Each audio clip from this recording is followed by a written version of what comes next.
and welcome to another Sunday Superversive live stream. I am your host, Benjamin Wheeler, and I'm here today with Anthony Marquetta, who is going to torture us all while talking about terrible anime we have actually finished. There will be disagreements, there will be fist fights, but first off, Anthony, how are you doing today? I'm having a good day. How are you? Oh, I'm fine, just relaxed, ready to So, take this Dramamine. So much here's the drama. deal. You said me, but most of these only you have seen. What? Because we are discussing the D tier and the F tier. Where's the And anime? I don't finish a lot of those. Well, sure, but like it's like if it counts. Like if you've seen enough and it's like, nope, this is bad. This is so bad. I don't want to do it. It counts. So, here are the ones that I've seen as I go through this list. I've seen Angel Beats, uh, which surprisingly is like one of the only D tier anime that is superversive. It's not good, but it is superversive. So there is that. Uh, let's see. Technically, I put Keijo in the F tier with you descending to A tier. Because it's a So fantastic show. I hated it. Uh, and is that it? I don't know. Let's see here. It might be. Let's see. For some reason, whenever I double click on anime tier list, it won't open. I Like, don't know. Let me link it to you then. I Well, I'm have it. going through it. What was that? I have it. It's just for some reason why the I could discount. copy and paste. Let's try this. Oh, Uh, I don't see. I'm looking for Shield Hero. I thought we put that in the D tier, but we might have been nice and stuck it in the C tier. let us remove it to the D tier. No, no, we put it in D. And you Good. descended to F. So, yeah. Yes. I'm okay with the ranking in the D tier, but it's really bad. It's not a good show. All right. I'll paste it into, here we go. So, There, you Axel. should have a copy now. I always had a copy, it just wouldn't open. Takami Bachi. What was Takami Bachi? Was that you? Nope. You probably were trying to say something else and I spelled it wrong. Tagami So, Bachi? Hey, hey, Mega Buster Shepherd. that's quite possible. Oh yeah, letter B. Let's see. Yeah, interestingly, I feel like the most interesting one here is actually Angel Beats because like it's just strange because everything here, all of the DNF tier, are subversive or at least not superversive, except Angel Beats, Hmm. which is very strange to me. I don't know. Like, I might call it subversive just because it interferes with um, how heaven and hell are supposed to work, and it promotes reincarnation. no, I actually disagree with that. I don't think that. I think in a fictional world that is a perfectly viable a perfect. I'm trying to think of the word for it. I guess theory to work under. I think that's okay. Okay. You All right. know, and it does it does have the same ending as Your Name, except Your Name did it better. They run up to each other and then cut to black. Yeah, Yeah, but it was a completely different context than your name. was it though? They didn't have a memory of each other, but they were destined to be together. You didn't know if they would meet each other again, but then they do after getting reincarnated. But It's basically the same context. what? They don't get reincarnated in your name. None of them They don't died. get reincarnated, but they don't remember each other, and you don't know if they're going to meet each other again or not. It's the same basic idea. I don't know.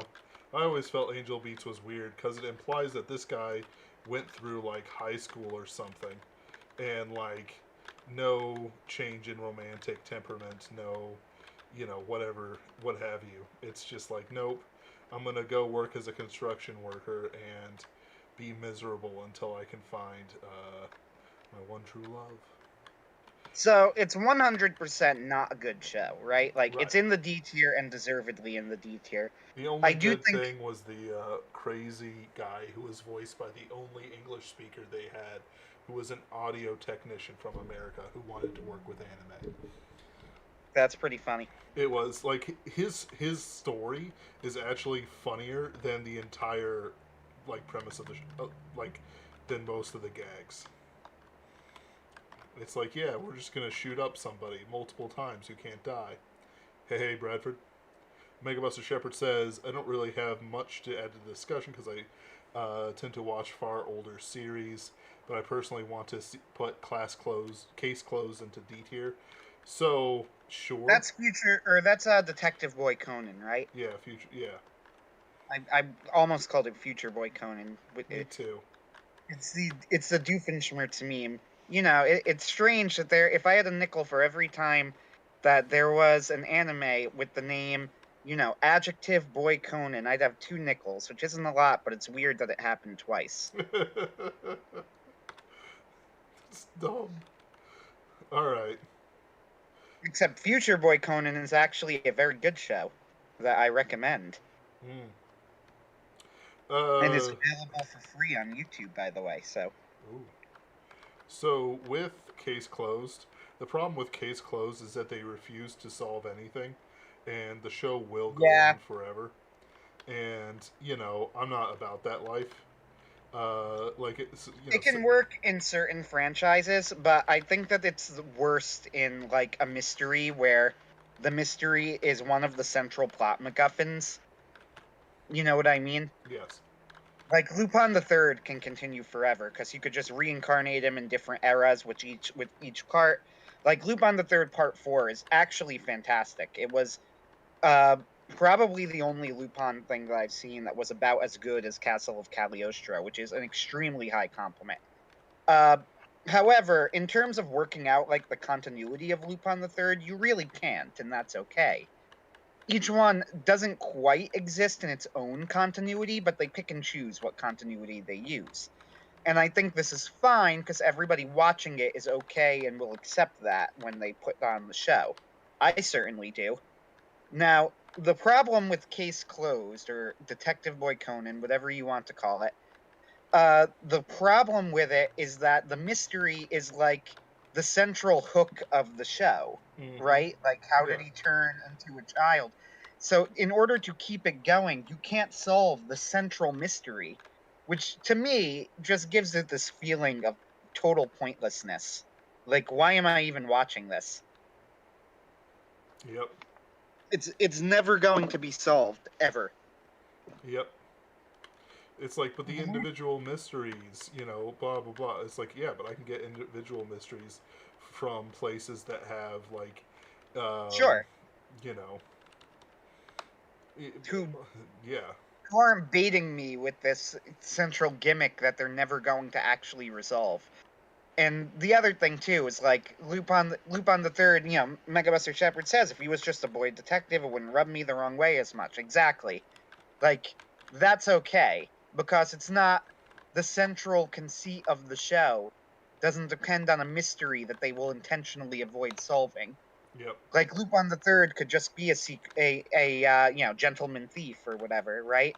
And it doesn't really affect the central conceit of the show if you never learn the dramatic backstory of Lupin.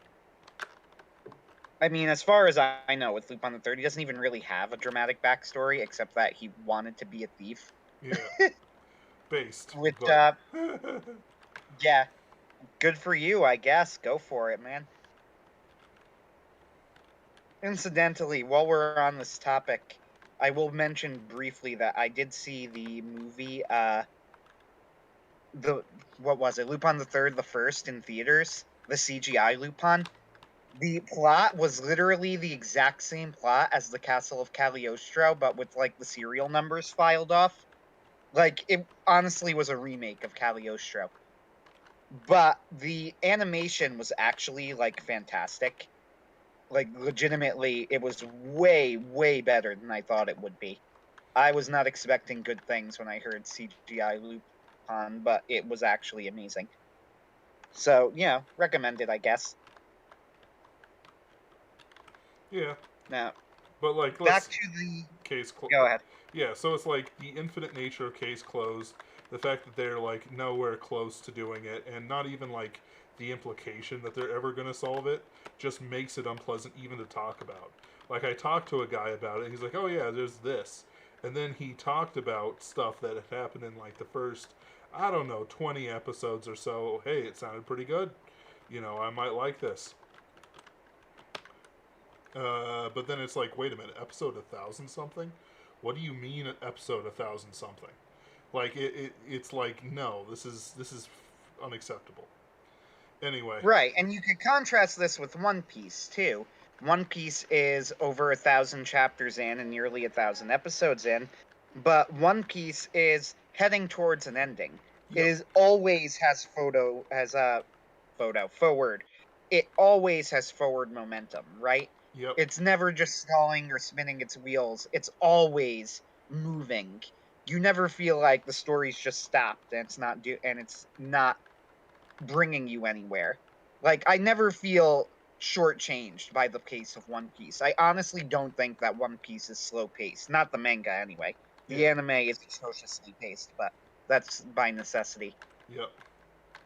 What do you mean we can only have one episode per thing? It's like, yeah, only one episode per chapter. It's like, ugh.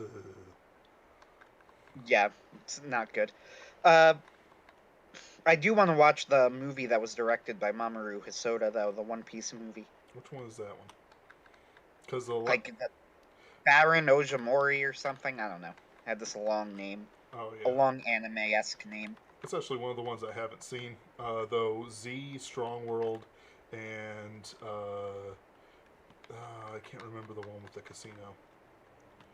Anyway, I point don't know. is I that the just know last three have been really good.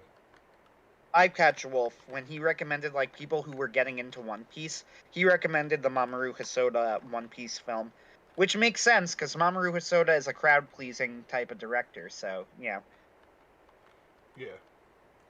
Yeah. Anyway, let's get back to the matter at hand. yes. So the other one that I've seen that's on this list, not counting Keijo, let's be honest, there isn't much to talk about with Keijo. Either you find the central conceit amusing or you don't. You did, I did not. I So found it that's incredibly the amusing. entire show. What was that? I found it incredibly amusing. Like, Yeah. it's like the So ultimate sports anime. It's fantastic. for those who don't know, Keijo is a show about girls who join a sports league where they need to knock each other off of platforms into the water using only their breasts or butt. I hated every moment of it. It made me feel gross, and I wanted to take a shower when I was done. Ben found it funny. That's it. There's really nothing else to say. You either find the joke funny or you don't. Yep, pretty Like, I much. don't even know what to analyze with it. That's the joke. Yeah, it's great. Like, one note jokes are pretty great. And then so like, but the thing is, you add in all The the puns. yes, but also oh, absolutely, so much puns, and then like random JoJo references. The best edit of Keijo is in fact just a very long-winded JoJo joke. But it's one I of vaguely remember this. it was fantastic. Um, it was amazing. I enjoyed every minute of it.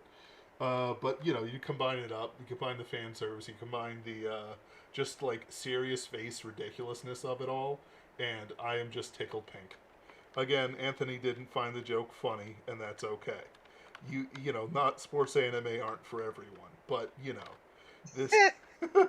One day we're going to do a stream on sports anime, and you keep fighting me on it, but I'm gonna do it. That's because this is the only sports anime I've ever bothered to watch besides Diamond something. Or I've watched a few. Like, I've watched Shihaya Furu, March Comes In Like a Lion, is sometimes considered a sports anime, which I guess it sort of is. I Uh, disagree entirely that it's a sports anime, or could ever be a sports anime. I mean, it goes, is shogi a sport? No. It's a nerd game. No. Uh, yes, but no. I mean, like, it's a sport in the same way like chess is a sport, but nobody would ever Yeah. say that there's any bit of physicality to chess unless you're running like unless you're fighting like a master Oh, tournament. like chess players, especially professional chess players, will like fight you that chess is a sport, which I don't buy. Somebody like said, and by the way, it is a sport. It's a tournament as strenuous as taking like 5 SATs in a row. And I'm like, I don't know if you know this or not, but taking 5 SATs in a row is also not a sport. I don't understand what your point is.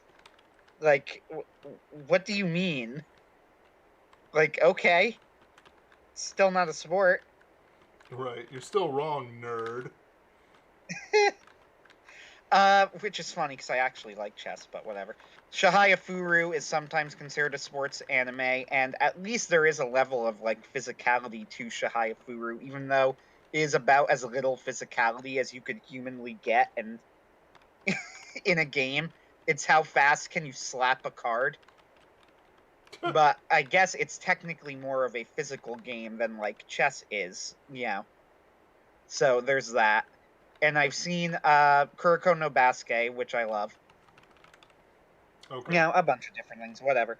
You have seen Girls und Panzer, which Catholic Lancer points out is the best sports anime. it is. And you put it in the S tier. So there you go. There's two.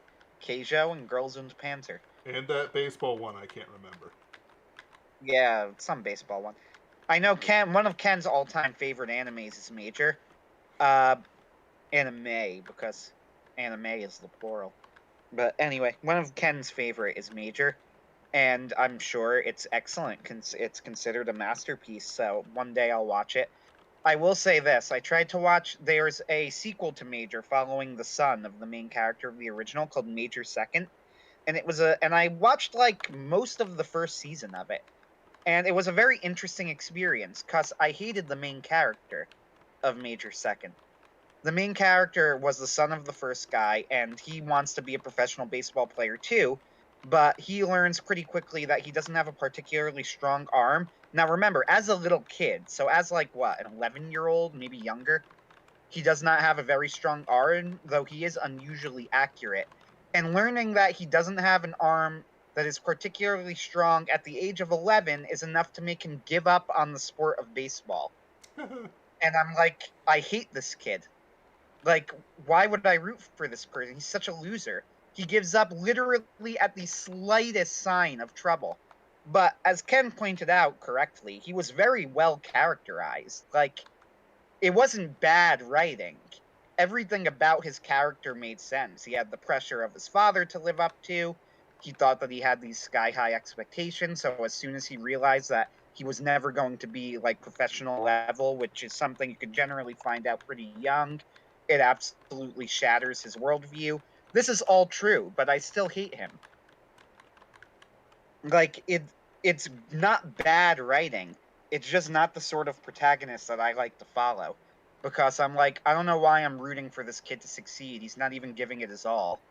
You know, like when you get a setback, a proper main character should be fighting to overcome it. They shouldn't just be giving up. But other people like it, and he also pointed out that really, if you were a fan of the first show, that's really like who that show was for, and I would agree with that. All right, So so Major Second let's stop is talking about okay. sports anime. You're never getting your sports anime thing. Never, It's gonna happen, but it's gonna happen on a day that you're not here. probably. So let's see. What else? The only other one that we've both was Shield Hero. Yes. We did a Shield Hero stream already. Shield Hero's terrible. I put it in the D tier. Ben put it in the F tier. I am comfortable putting it in the D tier because I do think that it had good moments, and even had potential to be better than it was. which is one of the reasons that it's D tier. I do know people who really like Shield Hero. I even recall John C. Wright saying that he enjoyed Shield Hero. I hated it. I thought it was terrible. And I think my biggest problem with Shield Hero was that it acted like it was different from other isekai when it wasn't. It was the same type of power fantasy, just dressed up in a way to make it seem edgy when it wasn't. Yeah, basically, What's yeah. your thoughts, Ben? I completely agree with you on that. Shield Hero is probably one of the more disgusting anime out there. Not in the sense of it's pornographic or anything like that. It's just how unapologetic that it is for its various kind of gamma tendencies. We don't consider it evil because of anything particularly degenerate in the same way that what's that one anime? Redo of Healer is utterly degenerate and Yeah, reprehensible. We hate it because it's a gamma fantasy, um, and it's an unapologetic gamma fantasy. Like that sort of thing is unacceptable. We can't have gamma fantasies. We have too many of them. there are other problems too. Like, I hate the fact that he gets a harem of hot girls who are literally slaves. Yep. But Like, don't that's worry, just super, they're okay super. with it. Come on, he paid a Yeah, fair price. He paid a fair price. it's super, super gross to me that they try and make it like. And I get there was a whole. And I agree that dumb. Like, the episode where he first bought Rough Talia was supposed to be like they were portraying him like he's the dark, edgy hero, and it wasn't a good thing that he bought her. And sure, yeah, I agree with that. I don't like the follow up. Yeah. Like, I don't like that that's his harem. That he then buys a chick that turns into a little girl who is also a part of the harem. And it's just like it feels really, really gross to watch. And Yep. it's even weirder when you remember that in show, Rough Talia is like 12 or something. Now, I am of the opinion that in anime, especially, like, sexualization of these characters is a little bit different than in the real world. Like, for example, Trish in JoJo's Bizarre Adventure in JoJo Part 5 is an extremely sexualized character, and I think she's like 15 or 16. The thing is, though, that with Trish, if you were to just show a drawing of Trish and Iraqi were to say, surprise, I changed my mind, she's actually 21, you would literally have to change nothing about the design of the character. She could look exactly the same. She is an obviously post pubescent girl. The Yep. weird thing to me, though, is that with Raftalia, it's like they're trying to give you this dual fantasy where you get a lolly who is also mature and also your slave, but also not. Right. And then you have two, the little bird girl who I can't remember the name of, and she literally is just a little girl, and that's just gross. She's like a I giant Yeah, chicken or something. I don't know. yeah, and like when she turns into a human, she's actually a little girl, Yeah. and it's disgusting. Uh, that's one of those things I do not give passes on anime forever. Like, it's kind of, I don't know, it's a policy, I guess you could call it, of mine.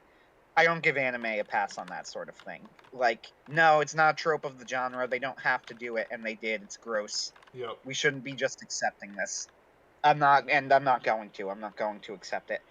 Like, and there is a fundamental difference between portraying a teenage character as post-pubescent, the way that Gurren Lagann does, and with Yoko, the way that My Hero Academia does with Momo, the way that JoJo does with Trish, and portraying an actual little girl in the harem. Like, it's it, it's just so. It's No, it's Shield it's bad. Hero, terrible, terrible show. It's like Uh, yep. and Subversive. Yep. And we could go on and on about why it's bad, why this stuff is bad. But in And reality, we we did. we There's a did whole episode on it. multiple episodes. We have talked about this for multiple episodes. But it's It is yeah, fascinatingly bad. I will say that. I think the popularity of it is so interesting to me. But whatever. Doesn't matter. Let's see. Going through the list. Yuri on Ice. Did not watch. You did. What do you think? super gay. That's it. Yes. That's it. You know, just so you know. All right, we're done. Yep. But Actually, that is it.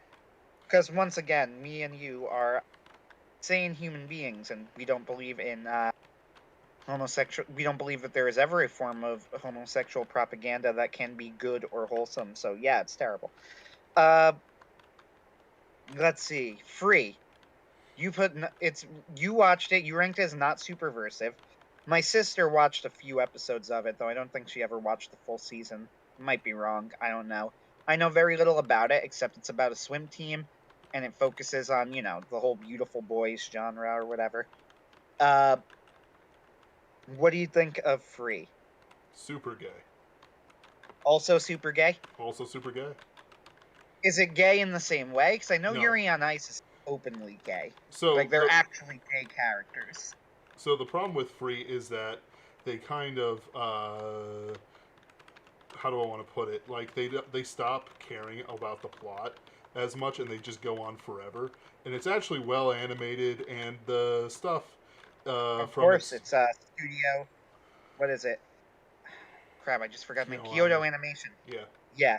And the thing with that isn't so much that it's like gross in the same way that Yuri on Ice is, which is a little bit too close to comfort. It's more that, like, how do I want to put it? It declined very rapidly all the time, and it was very beautiful, very beautiful. You know, like very high animation, Kyoani at their best. But the problem is that eh, eh. So you kind of have to take it with that kind of grain of salt. Is it pretty good? Yeah, it's all right. It's enjoyable, but it gets into D tier really fast once the rivalries stop being interesting, and you're just like, nah, I'm good.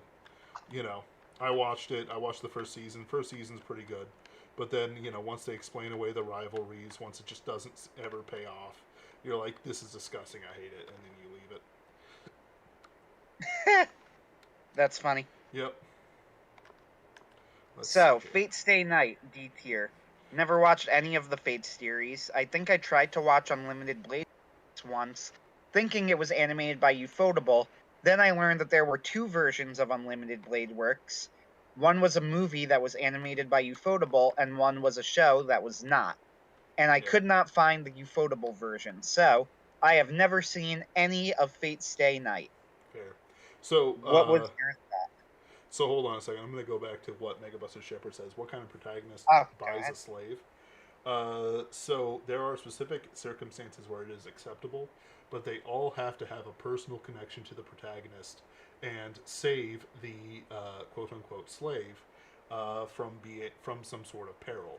I.e., let's say that I go on a foreign land as a Christian knight, and I see a woman who is obviously a Christian being beaten by her Muslim slave masters. It is not, let's say I cannot merely kill him and take the woman, from his heathen grasp. Therefore, I would buy her with a proper price as a symbol of Christ's love, and then basically say, you're free, and then leave her alone. Of course, the usual trope is she follows you because it's like, where am I going? I'm in the middle of Arabian Nights, that sort of thing. It's like, oh yeah, duh. But, there are specific instances where it is acceptable. It involves peril. It involves a Jesus-like figure redeeming shall we say, a sister, but not a love interest. The love interest aspect can come later, but if he's buying her because she's beautiful or useful, it ruins it. So, Actually, do you know where this is done incredibly well? what's that? This is done incredibly well in Magi. So there is a character in the show Magi, which by the way was somehow never ranked and on our list, even though it's one of my favorites. And I would put it probably. Used to would have put it in the S tier. Now I would probably put it in the A tier. Thinking back on it, still an excellent show. Anyway, Morgiana, one of the characters in Magi, is a slave, and in the show she canonically has like superpowers. Basically, she's part of a race of people with superpowers and whatever. And she grew up as a slave and has basically been conditioned into that life. And Aladdin and Alibaba, who are two main characters, meet Morgiana and immediately break her chains and free her. And Morgiana is confused and doesn't know what to do because she's like been basically psychologically conditioned into being a slave. So she goes back to her master. Later, she is ordered to find Aladdin and Alibaba and even tries to kill them. But they like have nothing but, compassion for her because Aladdin and Alibaba are our protagonists and so are good people. And even though she is trying to kill them, they recognize that she's basically been mind raped by these people. She since childhood, she's been absolutely tortured into this. And after this arc is over, her master is killed, and I think it happens off screen, or at least only in passing. Like they might show one shot of it. They free Morgiana. And since they free Morgiana, it's implied they must have bought her. So, but they don't even show, like, she doesn't go with them or anything. She actually goes off on her own for a while. She gets a little mini arc where she has to get through some of the psychological trauma of being a slave, and then she meets up with Alibaba and Aladdin again. Morgiana and Alibaba actually do end up becoming love interests by the end of the series, but Magi does a very good job with this by, first off, giving Morgiana some space to overcome her trauma on her own. She joins up with Alibaba again at her, she decides to do it. Like, she comes back later to help him out of gratitude. And just generally, the whole thing, I think, is really, really well handled of Morgiana's mental state and how Alibaba and Aladdin view her.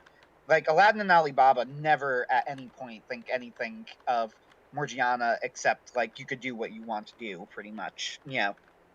It's up to you. So if you wanted to have your protagonist buy a slave, there's your example of a way that you could do it, and it's perfectly acceptable. Now, in terms of Shield Hero, I believe it or not, I will dissent slightly, and I will say that I actually don't necessarily have a problem with him doing it in context. Going to the original premise of Shield Hero, the darker, edgier Isekai, if he were really a darker and edgier protagonist when he bought her, that could make a difference. And supposedly, to be fair, in the manga, this is kind of more implied to be the case. So I've heard from when Digibro was reviewing the series. However, I don't really think that's what they do with it. I think it's very confused what they do with it, to be honest. I'm not really sure what his position is on slavery or what he really thinks about it.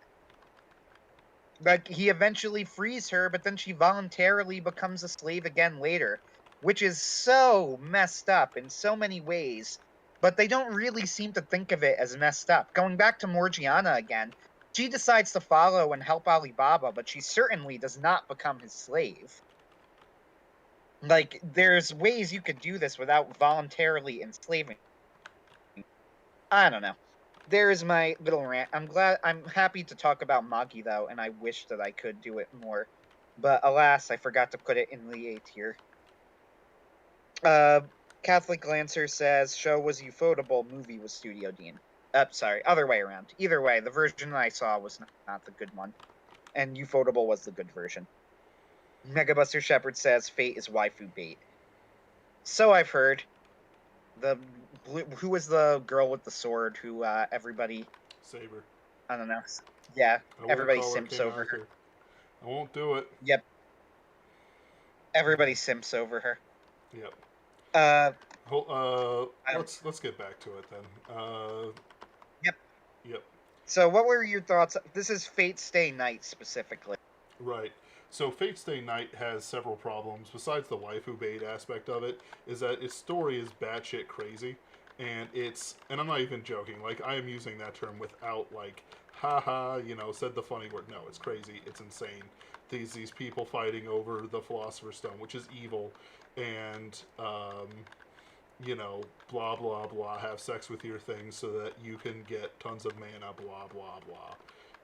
And it was an excuse way back when just to have porn scenes with Saber or whoever the waifu is of the time.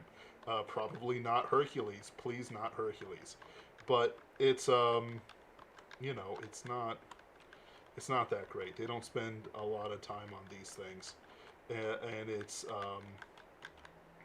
it's just kind of gross. Like, it's one of those things where it's like, don't like it, don't like the master slave, sex thing that people do in some of these shows. It's weird. I don't care what the reasoning is. I don't care what the setup is. It's just weird. Don't like it. I know Alexander absolutely loves Fate Zero Fate specifically. Zero is really good, genuinely good. Oh yeah. But it's also written by Gen Irabuchi, whatever. Um, so it's like it's a cut above what this writing was. And the thing is that it's also one of those things that was entry level for the West. So in other words, it is one of those things that were people's like first introductions to visual novels. So because that's one of their first introductions to visual novels, it's more highly regarded than it should be. But that's also why Fate Zero got such a high regard for it. I would say I'm not in Japan. It's just a matter of well managed waifu bait during a time when there wasn't as much competition as there probably would be in a few years. There was plenty of competition, but like the competition, it was like a low period of competition. So it's like one of those things where it's like this was a very ideal circumstance. Therefore, they took advantage of it. So I like see. it came out. The animation's actually kind of garbage. There were some really good like Dota 2, that sort of thing. Not Dota 2, excuse me. Dota mods that involve Warcraft 3 mods, excuse me, that involved a sort of Dota-like thing with 7 of your friends who will play specific heroes, who then get your abilities and stuff like that. It's I don't know, like it's one of those things where how do I want to put it? I shouldn't do a boss rush while I'm trying to do this. Uh, where its influence is much better than its quality. And that's all I can really say Interesting. about it. So Now, Fate Zero, yeah, genuinely I good. don't really know anything about it. Fate Apocrypha, pretty good. Uh, there's some really good stuff to it, though. But it's like, it's overshadowed. It's, excuse me, not overshadowed. It's exaggerated due to how the setup was at the time. Because I do believe So in some things like being first to market, just like being better remembered in most circumstances. Not all, but like it's why some of the probably better written like Gundam knockoffs aren't remembered, but Gundam is remembered because it does everything better first. this is true, but in things besides anime, for example, like assessing the literary quality, like say Frankenstein or Dracula, is extremely difficult to do because as good or as bad as they are, the influence of it is so outsized that it's hard to divorce that when talking about quality.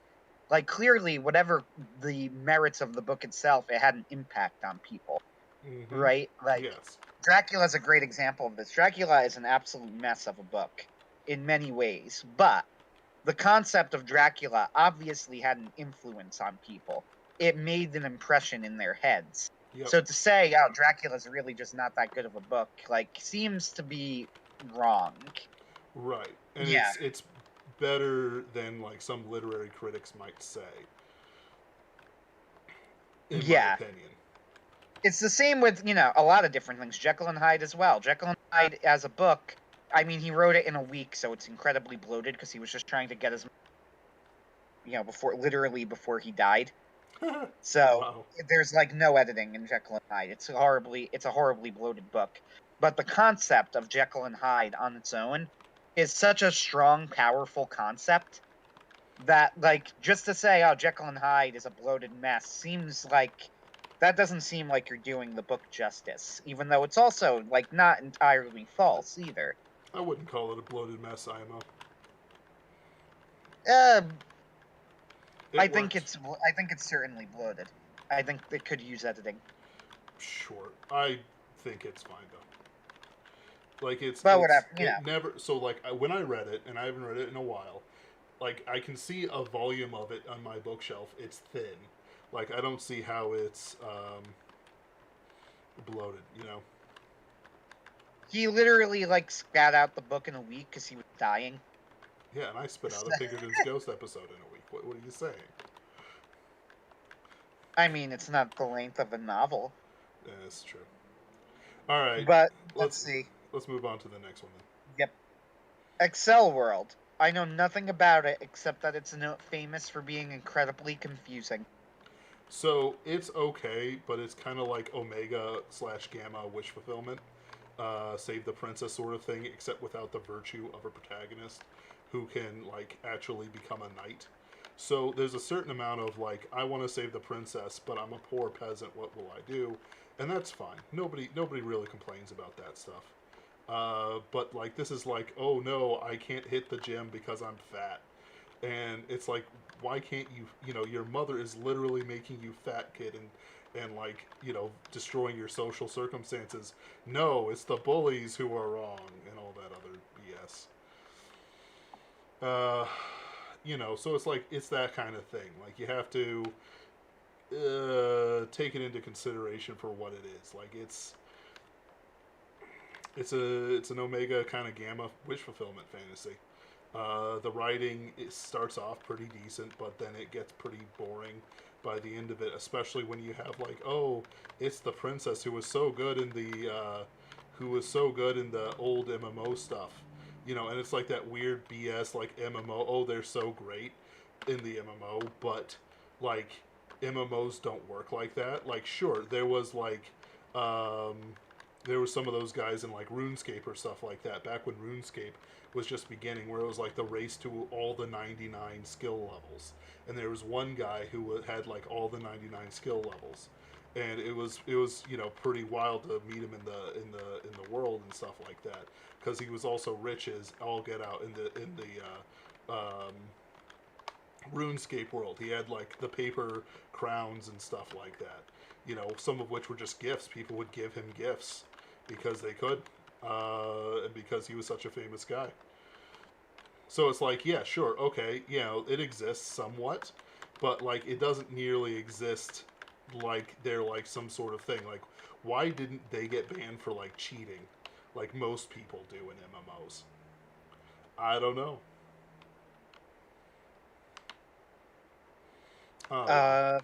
Yeah. I can't comment. That's I've fair. never seen it. So have you played RuneScape or anything like that? Or Nope. no? Well, no. You'd be like a little kid back when this was happening. This was like back when I was in high school. So yeah, no, never mind. But you know, point is that yeah, sure, there was times when you could have super powerful players, but they weren't so oppressive that you couldn't play the game or whatever BS that they were talking about. Like, there's a whole bunch of weird plot stuff that just doesn't make sense, doesn't do it justice. It honestly, in Log Horizon, it barely handles it. The only reason they can get away with it in my eyes is because all they were was a raiding party, not some like super powerful, oh no people could beat her sort of thing. It's like, even if you look at the timeline of the thing, it's pretty messed up because it implies that she was like 3 or something, and like everyone else who was on the game was like 3 when when this stuff happened. So like it's like so much just weird BS to it that the second you start to think about it, it absolutely crumbles apart, and it will ruin your enjoyment of the show. So it's like one of those things. Like the more I look back at it in hindsight, the more BS I find. Excel World, and that's ACCEL. You know, people like it. The reason why it's, wait, did we really say that? Oh yeah, no, not Face Day Night is subversive. So the reason why Excel World is subversive is because it promotes the knight without promoting virtue. It promotes service without promoting having a person who's actually worthy of being serviced. Like, it's one of those things where it's like, I don't like it. I don't like it. I don't like how they interact with each other. The guy's a little Omega thing that's being tormented, and they don't even really bother with some of this stuff to make it work. We already talked about Angel Beats. Why is it Superversive to you, Anthony? So the problem with my answer to that question is it's been so long since I only barely remember it. And this is what I remember about. Your Name used the same ending, except they did it better. The music was pretty good. Yes. And that one guy who kept saying American catchphrases, and that was his entire character, was pretty funny. He was. It was great. Best part And of it. uh, and that's it. As far as why it was superversive, I think if I recall, the message of Angel Beats was that they had like all suffered some sort of tragedy and they were there like to overcome their trauma. And they kind of do by the end. However, I can't give you any more detail than that since it's been so long since I've seen it and it wasn't good. I believe it was Scamboli who pointed out that Angel Beats became popular by virtue of making you cry. Like, it was very, very sad. And that's it. There was nothing else to it. It was insubstantial fluff. The plot didn't really make all that much sense. And the animation, I will admit that it has a visual style, but the animation is not good in Angel Beats. At least I don't think so. No, it was basically trying to, like, from what I recall from the timeline, is that it was trying to be like, you remember Haruhi's guitar scene? Like, it was trying to do Nope, that. What? How do you not remember that? It's like the because I've scene. never watched Haruhi. Okay. Okay. I've linked it multiple times in the chat. I will link it again for you sometime. I mean, I've had the opportunity to. I think I tried watching 3 or 4 episodes of Haruhi and I found it dull. So, yeah, just wasn't my thing. Yeah. Sadly, it was revolutionary of its time, but not, uh, whatever. It's I its think own it thing. was a product of its time. Megabuster Shepard asked, "Is Evangelion an F tier?" Well, Neither of us have seen it. I haven't seen it anyway. I haven't seen a full season. This was things that we've seen a full season of, at least. So here's the thing about Evangelion. From the bit I saw, would I put it in the F tier or the D tier? No, probably not.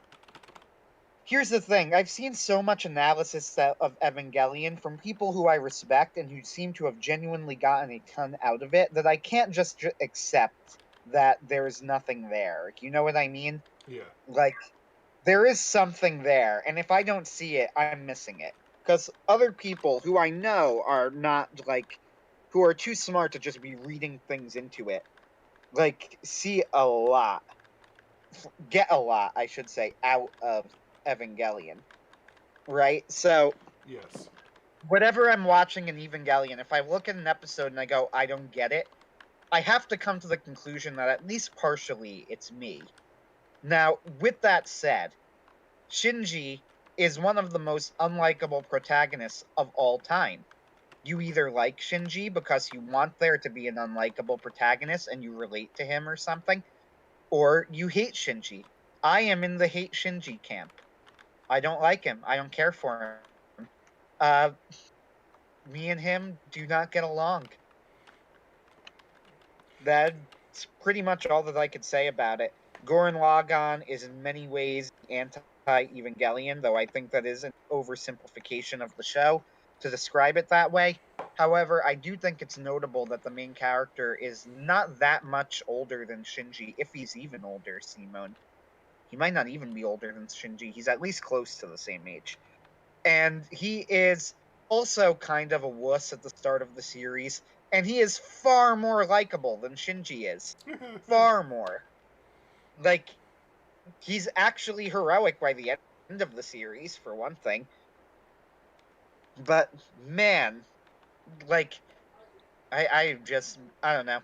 I watched, I think, like 5 episodes of Evangelion. I wasn't that into it. But at the same time, I almost feel unqualified to judge it because then I watch like analysis videos that get tons and tons of depth from like these tiny details in the backgrounds of scenes that I just did not see.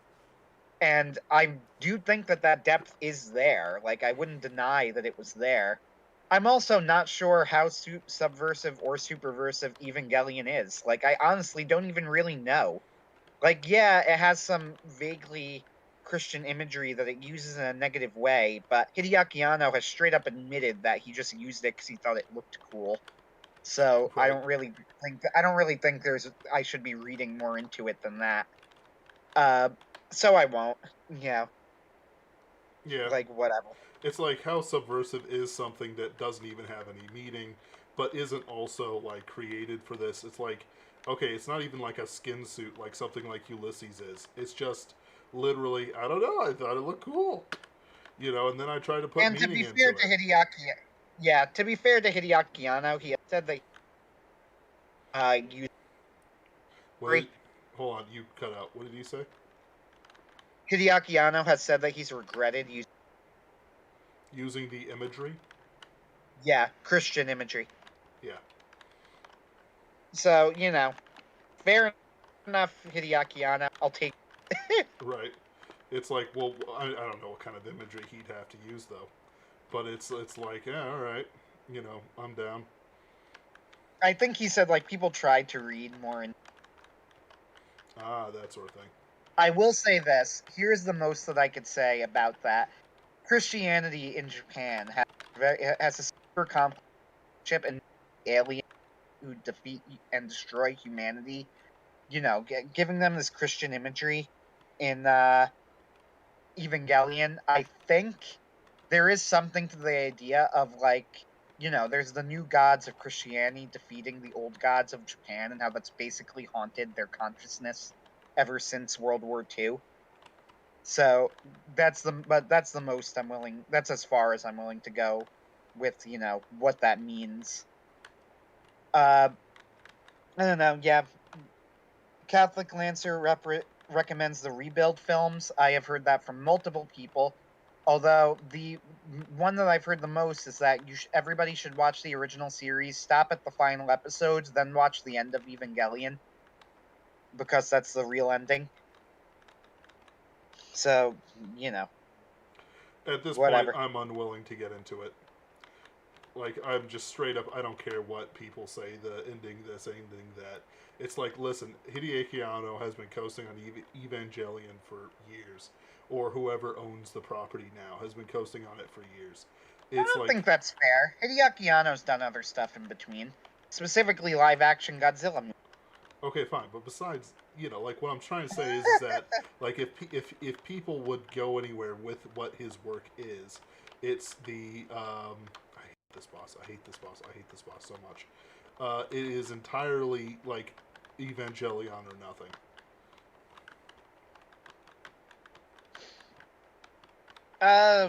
I guess. I don't Like, know about that.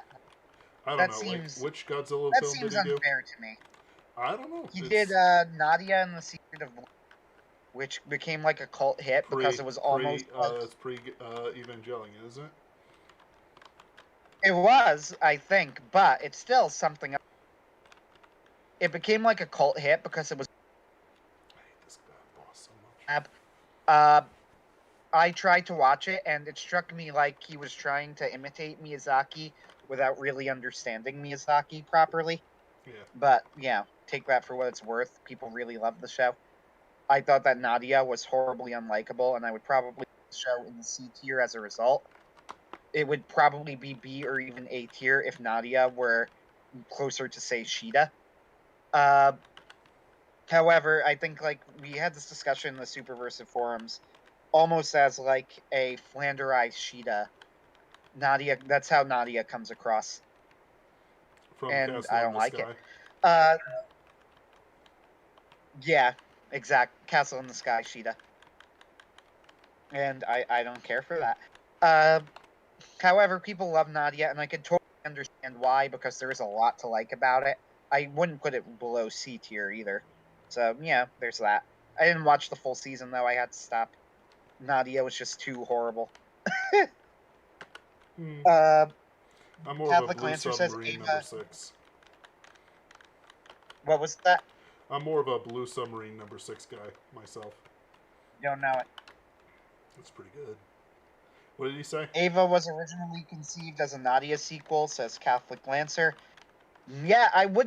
You want to know something that does surprise me? I do not see it at all. Uh, I'm not sure how you get to Ava from Nadia, but okay. Why not? Let's see. Anything else? Rebuild are unambiguously superversive by the end. Fair enough, I can believe it. Yeah. That's why, like, people tend to be very reactionary towards Evangelion. It's either like, greatest show ever, or they hate it, and there's just so much to Evangelion that's hard for me to really say anything about it. I will say this: I think that the influence of Evangelion on the anime industry was a bad one, but I don't think that that's its fault. I can see that. In fact, I'm going to agree with it. But So what's the... you could hardly blame some the show being a larger hit than they thought it was. Not funnily enough, not even your design. It's just Shinji. That explains a lot. They're both awful. Both just the worst. Let's see. Going back to the list, though. So, I'm going to skip down to the F tier Well, no. to do a show that I haven't seen. What was that? Hold on. No, let's just keep with D tier and then do it in order. Because, like, some of Do you this... want? Okay. The reason is there was an F tier show that I could kind of... We'll keep going with the D tier. Right. So, well, we'll do a couple of the ones only I've seen. And then we'll go to the one you've seen. Yeah, I didn't actually see it, but I know a little bit. So, anyway, whatever. Alright, so... Working. It is a slice of life set in a restaurant. I just hate the characters. I hate the slice of life. I hate the teasing. It's like there's some funny things with it, but the guy literally gets himself abused by other people, and it's like, haha, and I'm like, I don't want to see this. Like, she's like, but it's like she's scared of men. Why is she scared of men? So yeah, I kind of just hate it. I hate it. Tagami Bachi. Tagami Bachi had a strong start, and it lasted like 200 chapters, but I just kind of hated the premise and abandoned it. So, yeah, Tower of it was it wanted to be superversive, but it didn't have a strong enough voice to say it either way. Tower of Draga, that's the last one we'll do for now. It's pretty unconcerned because it's just an adventure romp, but it never really goes anywhere, and it kind of subverts the whole genre. The first episode is not a good representation of what the show is at all, and it's kind of just like, okay, so it's actually kind of boring. Yeah. Anyway, fair enough. That's it. So that's Tagami Bachi, Working, and Tower of Draga. It was pretty famous because it was like streamed. It was one of the first anime streamed on Crunchyroll, like simultaneously with Japan or something like that, to try and curb the piracy and stuff like that. But it just kind of never went anywhere it was supposed to go. So the one that I was mentioning that I could in the F tier, and it is Shinsekai Yori. Now, I have not seen Shinsekai. However, I watched Digibro's review of Shinsekai Yori, where he said it was worse than Sword Art Online, which Digibro famously gave I think 1.5 or 2 out of 10 or something. So, Shinsekai Yori. Now, here's what was interesting about that review. The review was ratioed. I know that the dislike button has gone the way of the dodo, but at the time, it was obvious to see. His review of Shinsekai Yori was badly ratioed, and the comments were incredibly negative. Like, everybody was saying you clearly don't understand the show. They were objecting to specific things he was saying, claiming he wasn't paying attention. And I mentioned this to you, and you said, no, actually, he was completely right. It's an F-tier show. Yep. So, that was interesting to me. Now, the show sounded interesting. Sure. It sounded like an interesting concept. It was? Why don't you explain? Why do you think it was an F-tier show? And why was it subversive? So, it's one of those things where it provides a utopia and then criticizes the utopia, but it criticizes utopia poorly. And it's like its utopia is still like the best way to do things, even as it's responsible for a lot more deaths than would be acceptable in your average utopia. So it's like that sort of thing. Like its philosophy behind it is what the real problem is, more than any particular flaw with the writing. It also promotes a lot of sexual degeneracy, a lot of other BS like that, and in general just kind of doesn't have anything really brilliant to say, but it carries itself as if it is brilliant. So like it's a pretentious show with a whole lot of stuff to it that just isn't worth it in the end. Like the rat people rebel and kill a whole bunch of kill a whole bunch of the a bunch of them, and like they're like, yeah, we're conditioned not to harm other humans, but like the problem is that they're already like a setup of like trumped up sexually active sociopaths. So it's like I don't get it. Like, well, she killed a rat person. Well, sure, if she's never like looked into a mirror before, I guess it's got something to it. But well, so like if you kill another human, you're dead. Well, she could kill humans because she didn't view them as human. But the problem with that is that it just doesn't feel right. You know what I mean? Like, sure, I get it. That's the concept. She viewed the rat people as human. She killed a rat human. Therefore, the thing happens to her. But like, how does it even apply to her when she was taken as a child? Like as a baby. It's like, well, it's in our genetics. Well, what about this other stuff that's in your genetics? Why can't you modify that? Well, so why is everyone having sex with each other except not explicitly he? They're all high schoolers. Blah blah blah blah. There's a whole lot of just nasty stuff with it that doesn't pull it off. Like they're looking for a guy, but he's dead. These characters are dead, but before they died, they had a child. Except that this child is the rat child, and they had it like outside of the bounds of the. Like it's just one of those things that the more you think about it, the worse it gets, and I hate it.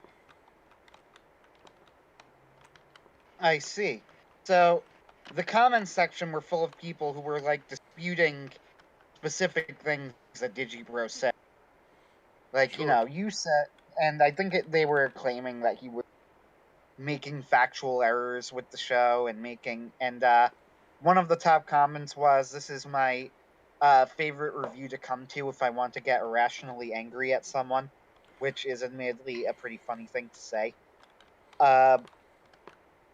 But yeah, like it was weird because it is true that he made the show sound interesting. Yeah, But there's certain amounts of like interest to it, but the problem is that it doesn't lead anywhere and it doesn't have appropriate spirit to it. It's a very unchristian setup. I get you. Not that Digibro Okay. ever cared about Christian or not, No, he didn't. but But he saw a lot of the problems. yes, He realized there was something. and there is a lot of things wrong with Shin Sakaiori, and it's one of those shows that just gets worse and worse and worse. Like it's like they bring the rat person to trial, but they've already established that they're sub animals. Like they're basically animals to them, and a whole bunch of other things as well. Like it just never ends. Like why'd you give the rat person a thing to say his last words? Like what was the point of that? Why'd you do it? Well, to give him this. Well, if he's human, why did he cause issue? Why didn't he? If he had a human soul and it was recognizable as human, because we've already established that cross species humanity viewing is possible with the psychic who can kill other humans. Therefore, them treating him like a human should if the lore is, shall we say, internally consistent, should, if he's given a human's rights, should also trip up the oh, this is a human thing because he has a human soul and has human rights. You get what I'm saying? Like it's just a whole bunch of stuff like that. It's a whole lot of flash and bang. It's like a James Joyce novel. Yeah, sure, clever wordplay all over the place. Doesn't do anything, doesn't mean anything. It's literally like a Jordan B. Peterson lecture. You will get what you want to take out of it. I get you. And if you're not Interesting. thinking about it, and you're not thinking about it for more than 15 seconds, you will experience like a little bit of like, oh yeah, this is great. You know, it has the things I want in it. But the thing is, it doesn't actually have the things you want in it. What it has is a whole bunch of ideas that sound great to a horny teenager. Like, everyone's equal. Yeah. Everyone can have sex with everyone else. Yeah. Horny teenager, go. Oh my goodness, I hate this boss fight so much. So, let me go back to the D tier then. This is back to stuff that you said. We are on Read or Die. What is the... I don't remember this one. I just remember I kind of hate it. Hold on Perfect. a second. Let me pull it up again. Like, you guys have to remember, I watched an absolute crap ton of anime. Just so much anime. Back when I was in high school and with my friends and stuff like that. So it's like, I can just rattle off whatever the top is. But the thing is that I don't have the space to remember it. I have so much going on here. It's an OVA. Oh yeah, Superhumans. Basically, the plot line's kind of garbage and it's kind of sexy, that sort of thing. A lot of like dark stuff to it. Oh yeah, they're killing each other. Something something. She can manipulate paper. It's so cool. Whatever. I hated it. I didn't like watching it. I see. Like, I did not care for it. Yeah. Have you seen it? Nope. Okay. I haven't seen... So, I have seen none of the rest of it. To be clear, this is all you now. So, like, here's the thing. I've never liked the whole, like, if we haven't finished a season, you can't talk about it. But it's like, listen, if we stopped in the middle of the season and we have direct and concrete reasons why we haven't seen it, like, I think it should count, Anthony. Yeah, but still, I haven't... Okay, fine. Point is, I've said all I've wanted to say It does about not Reader change. Die. I said all I wanted to say.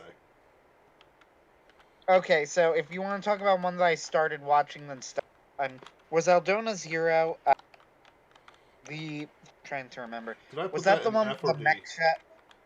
What was that? Did I put it in F or D? You put an F. Good. Yeah. Was Aldona Zero the mech show? Yes, it was a mech show. It had a whole bunch of edginess to it. A girl strangled another girl in the shower. It was pretty wild. Urobuchi wrote the first episode and established the premise and basic plot structure, but nothing more than that. So, but you know, it's like one of those things. It's like, yeah, and then what he did was he's like, yeah, I can do whatever I want now, and then he started making Chinese wuxia puppet shows for an insane amount of money, just because he wanted to do it. And it's like, I can respect that. I can respect it, but I don't like it. Aldona Zero, like, I vaguely... When this was, like, very early. And I put on Aldona Zero, and I watched, like, maybe 1 or 2 episodes, and I just remember going, wow, I feel like this should be way better than it is, but not good. Yep. I mean, don't Like, get me... it looks like it should be cool, but it's leaving no impact.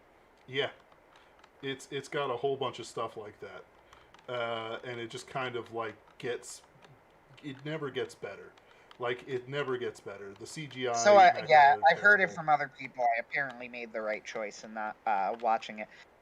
Although, to be fair, this was also sort of my take on the first season of Attack on Titan.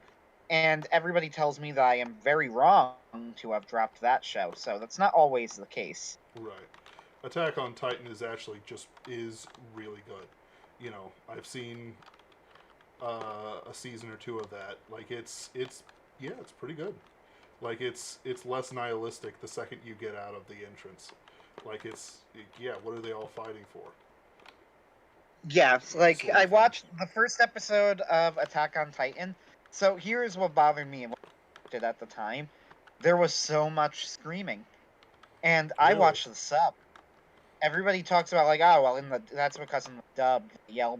No, nope. I watched the sub. Uh, I'm fine with screaming.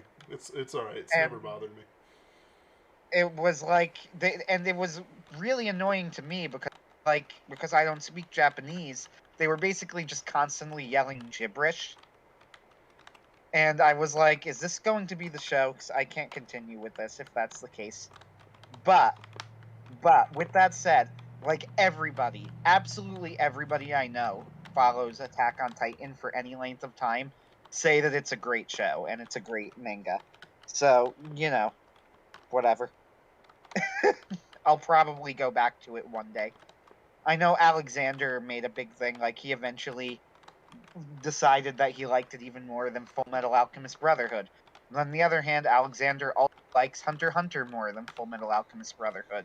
And I don't agree with him about that, so yeah, we won't always agree on things. Still an S tier Apparently, critic, sort of thing.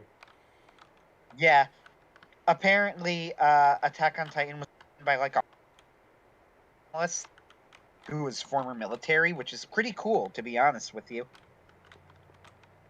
Like it's kind of cool that that sort of guy is even writing a story. Yeah, sure. Looking in the comments, have you guys covered Dead Man? Dead Did Man we? Wonderland? I don't know. I've seen it, so it should be somewhere on there, unless I completely forgot about it. I enjoyed it. Control F. Dead Man. Let's try and find it. If not, it's a C. But I'm kind of a gore hound, so take it with a It grain of was salt. not found. Maybe if I space out Dead and Man. No, it's one word. Search item was not. Nope. It's not on here. You would put it at C? Yeah.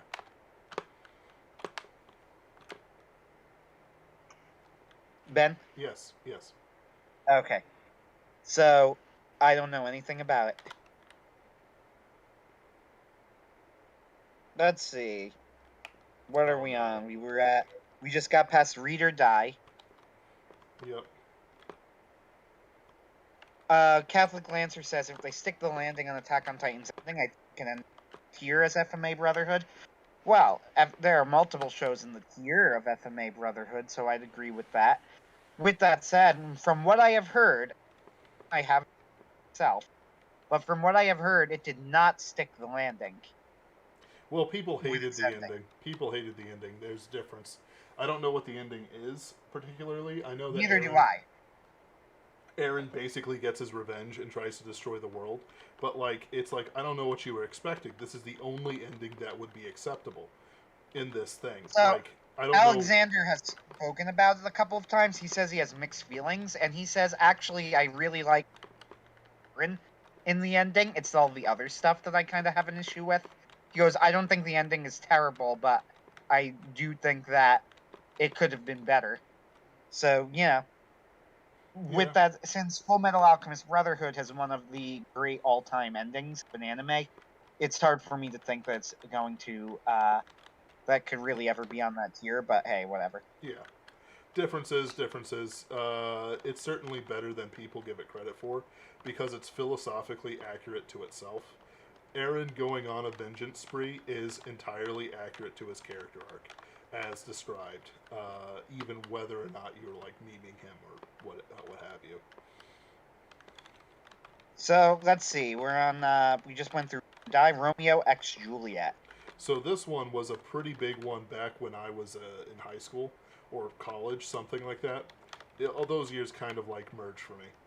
Um, and basically it's Romeo and Juliet, except with kind of space things and fantasy elements, and it was just kind of a big confused mess with an ending that was kind of no, it did not stick the landing. It didn't. It wasn't accurate. It had this weird world tree thing that they were defending slash not defending slash who even knows.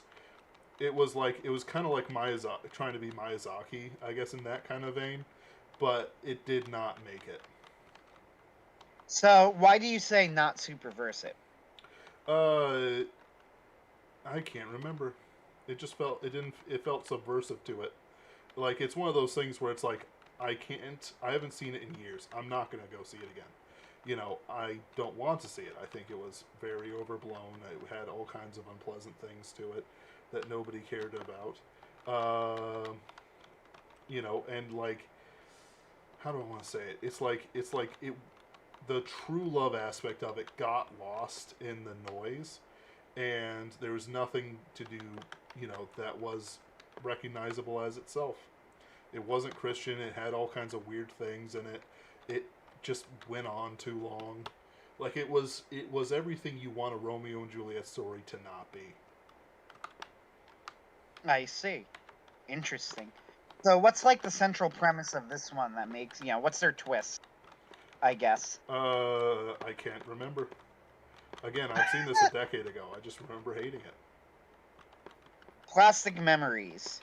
So we have, was it Superversive or not? Can't remember. So, what is Plastic Memories?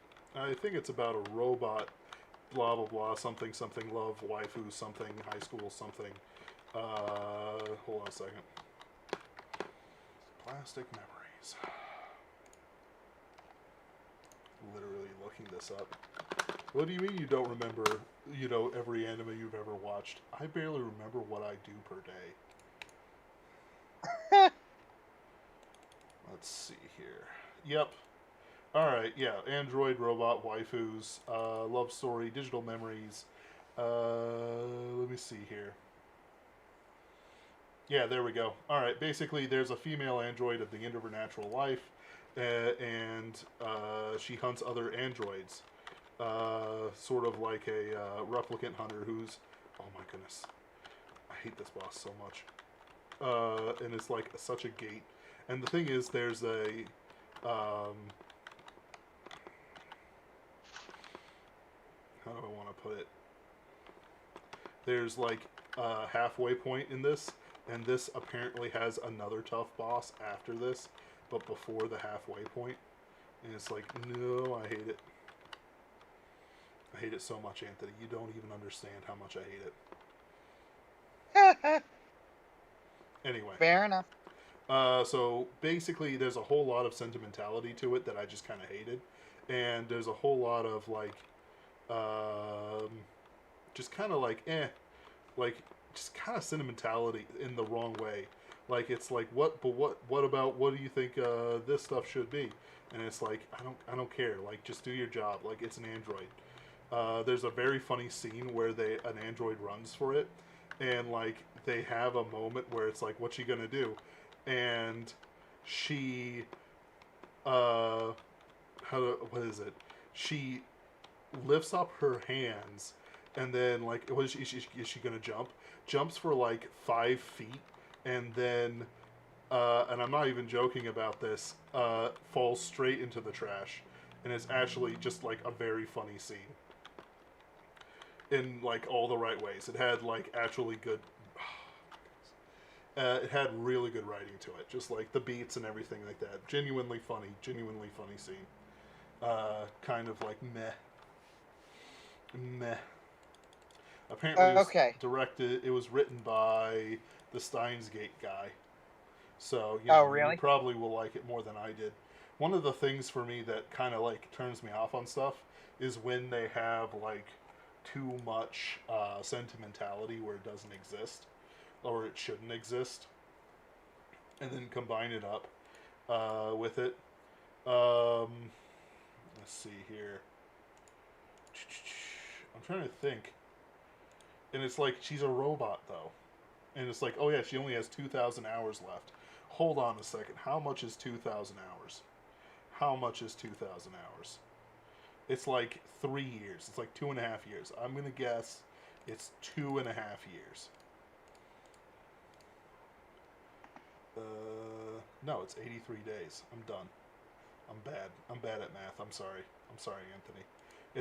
It's 83 days. Yeah, 2,000 divided by 24. Yeah, 83 days. And it's like, why? This is dumb. In the final episode, she's deactivated. Yeah, and they do it in a Ferris wheel. There we go. And it's like, yeah, haha. And it's like, what is this? You know, they kiss each other on the Ferris wheel, and then she shuts down. It's disgusting. Filthy, filthy robot lovers. There we go. All right, so If that's what you here's wanted. what I'm gonna bring up because this is a Do you disputed also one. hate lovers? Do I hate lovers? Do you hate robot lovers? Do I hate robot lovers? Not necessarily. Gross. I'm giving a serious answer Actually, to yeah. a So question that's probably not serious, but it's actually not serious because I'm actually like very pro, like not like the strange like sex doll things, but like the whole like virtual waifu things. Because it's like, listen, if you hate it, you gotta sort of defend the culture, because otherwise these guys are gonna go off and like tear somebody up and put them in their basement to be their wife or something. so what I mean is in fiction, I think that the idea can work. Yeah. How about that? Yeah, that can work. All right, so here is one. I'm going to bring it up. Let's see, and this is the big one because it's a disputed. This is the one that I dispute into A tier, and you disputed. I didn't remember if you disputed it in D or the F tier. Sure. You should know by now. I don't remember Hibernate anything. Renmei. Hibernate Renmei? Oh yeah, no, I hated it. I hated it Hibernate so much. Renmei. So much. So fake we could sympathy. either discuss it in the A tier week, which is going to be a few weeks from now, whenever we. We discuss it in both tiers. All right. So this is your case. Make your case. Why is it D/F tier? I just have dissent, but I don't have your dissent in a specific tier. One of those two. Right. So, Hibernate Renmei, why do I dissent it into F tier or D tier or whatever? The reason why Yes. I dissent is because it is a whole lot of fake sympathy and fake depth made to feel like it is deep and feel like it is emotionally resonant with you. And I don't mean you, but I mean like you, the audience. The ideas that it can sort of portray aren't actually that deep. Oh, something damage, overcoming damage, or being consumed by it. Well, sure, absolutely. Yeah, it's a good idea. It's a fantastic idea.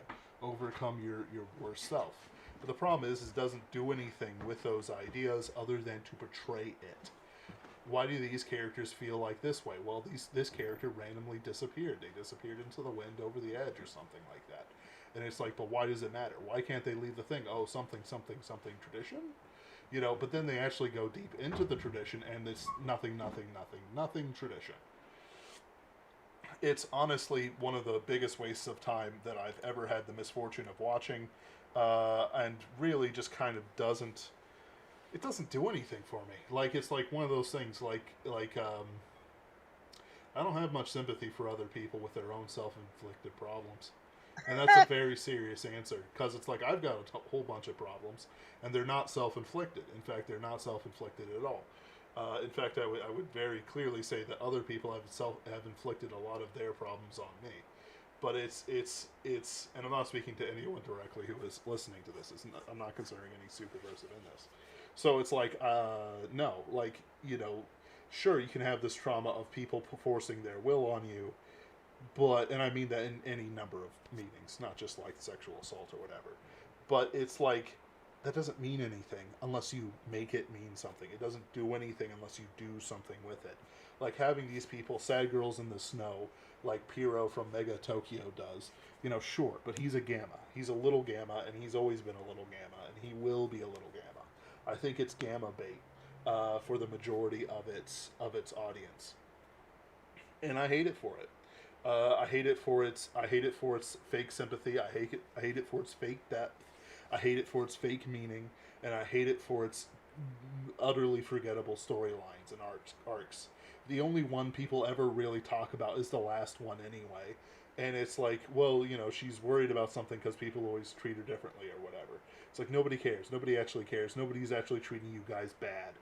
All right? Nobody around you is. And you're like, don't even have memories of the past.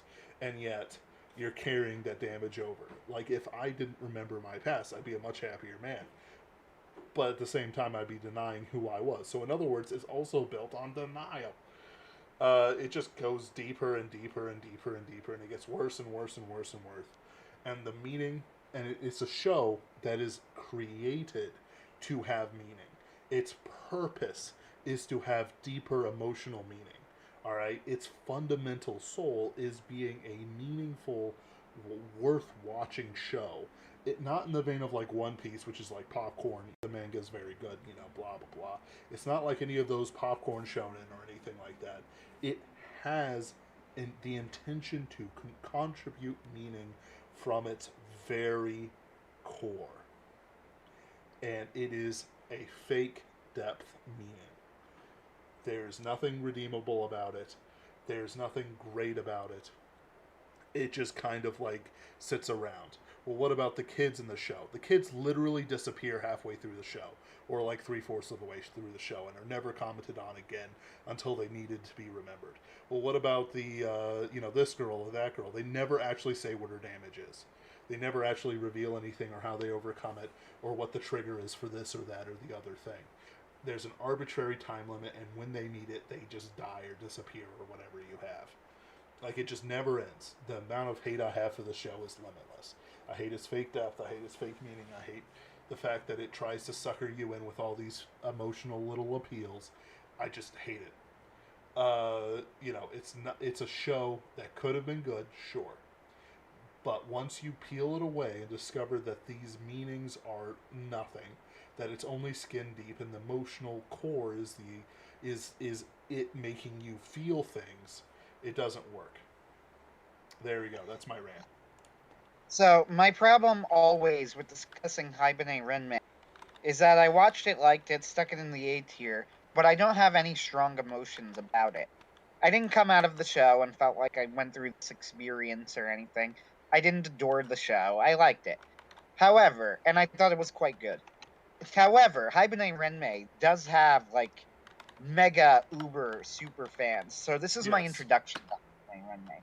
When I first did my 4 anime reviews on Castalia House, it's one of the most popular articles I ever did on the site. It has over 50 comments, which is a lot for that website.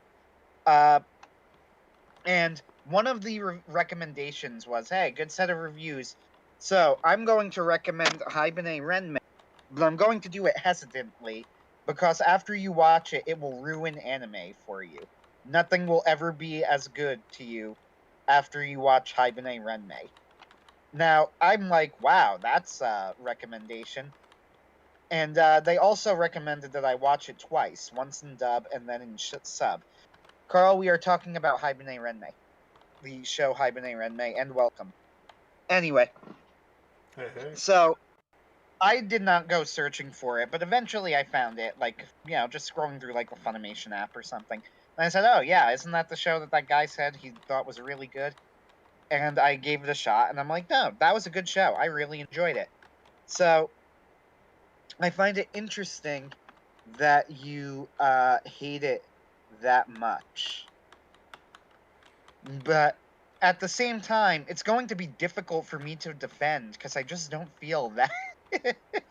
Like, do I agree with everything you're saying about? Well, no, but it's just kind of like, well, that's because when I watched it, I don't know, I thought I got something out of it. But it didn't have, like, a life-changing effect on me. I didn't come out of it and feel like, now I'm revitalized, now I feel like I can live or whatever. It was just a show, but you hated it. So you're always going to win that argument. But I just don't have the emotion to muster up to defend it. But, like, think about it like this. Like, it's a show designed to create emotional connections with, whoever's watching it in the vein of whatever their major malfunction is. It has things for everybody, but it doesn't really have anything. Like, it's just kind of like, oh my goodness, I hate this boss so much. It just kind of like is there, and I just kind of hate it for it. I hate it for what it is. I mean, fair enough. When we get to, I suppose I'll try and come up with something to make my case in the future when we go and do the A tier shows. A lot more A tier shows than there are D and F tier shows. Which makes sense because we only watch things that we like, generally. At least I do.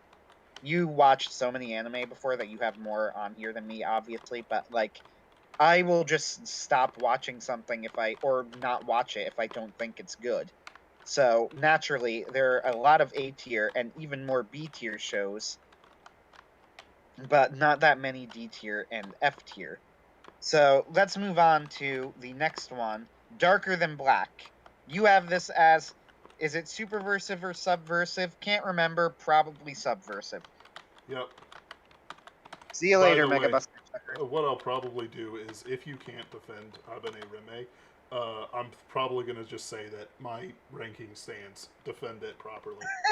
Because that's the stakes for you. The stake is that Ben is right unless you're able to defend it. Oh no.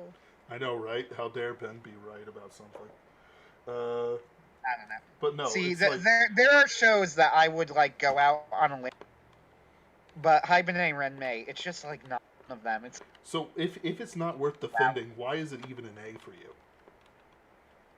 because when I watched it, I thought it was really good, and that's it. Why was it good?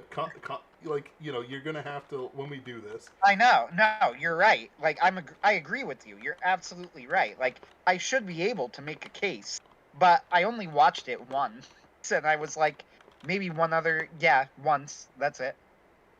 And it was a while back, and I remember finishing it and going, "That was really good." Yeah. But you're absolutely correct. I agree with you. If I'm going to put it in the A tier, I should be able to make a case for it. When we discuss the A tier, I'll try and do that. Yep. And who knows? Maybe I'll rewatch it with what you said in mind. And we don't know. It's possible. But you're absolutely not wrong. Like I think that's a perfectly fair thing to say. Why did you put it in the A tier then? Let me get back to you on that. You've got time. All right. So what's the next? Oh, so Darker Than Black. It had some edgy characterizations, and it had some ideas that were kind of like played out with Psychopaths, but I don't actually know what it's about, and I've seen the show. It kind of just has all this weird stuff, some psychic powers, some weird Burger King tie-ins. And I'm not even joking about that. The characters eat at Burger King, and it's just a weird show that is pretty, shall we say, depth-ish, but that people say, oh, it's a deep show or whatever, or did back when it was relevant. Which it is certainly not relevant anymore. So it's like, yeah, but like, what is it though? Well, it's about like these guys with psychic powers or something. And oh wow, Yoko Kanno did the music of it? Yeah. Damn. And it's still in the D tier. I don't even remember the music. That's how like forgettable this thing is for me. That's sad. I guess. Yoko Kanno is a genius, so it always surprises me if she does something happen. I mean, sure, but like, I wouldn't say that it's a problem that I don't remember music. Music has to be very good for me to remember it.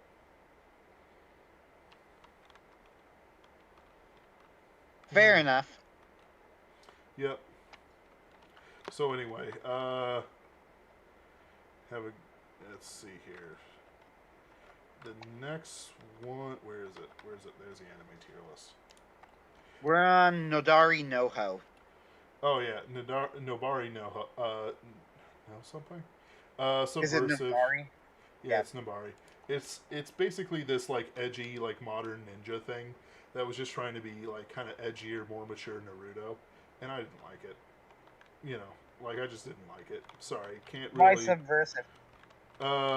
It's like one of those things where there isn't a lot of heroism, and it kind of takes apart a lot of the heroic aspects of things. Oh my gosh, please.